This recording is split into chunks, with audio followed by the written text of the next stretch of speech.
mini fan lang na nagtatagal mga mari ko na umaabot hanggang 10 hours. Ito yung recommend ko sa inyong mini fan. And syempre, affordable lang siya. Ito si ating Orasure HF17.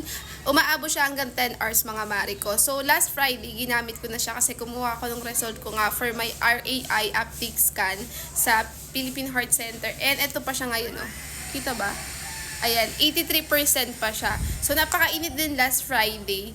And ito yung ginamit ko talaga. And hanggang ngayon, meron pa siyang 83. So, kung kayo yung mga tao na hindi naman ganun kahilig sa sobrang lakas ng hangin, so ako yung ginagamit ko madalas dito, 40-60.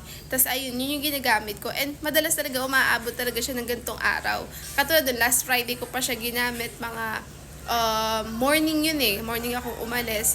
Tapos, may pinuntampaan ulit ako ng isang hospital. So, ito siya. Nagtagal siya ng super tagal. And meron pa siyang 83%. So, mga mari ko, kung naghahanap kayo ng mga mini fan na makunat yung battery, ito yung marirecommend ko sa inyo. Tapos, mura lang din kasi talaga siya. Tapos, hindi siya ganun kabigatan. So, pwede natin bilhin sa mga anak natin, lalo na ngayong magpapasukan na ulit. So, kung gusto nyo rin ng ganitong mini fan, ilalagay ko siya sa yellow basket para makapag-check out kayo.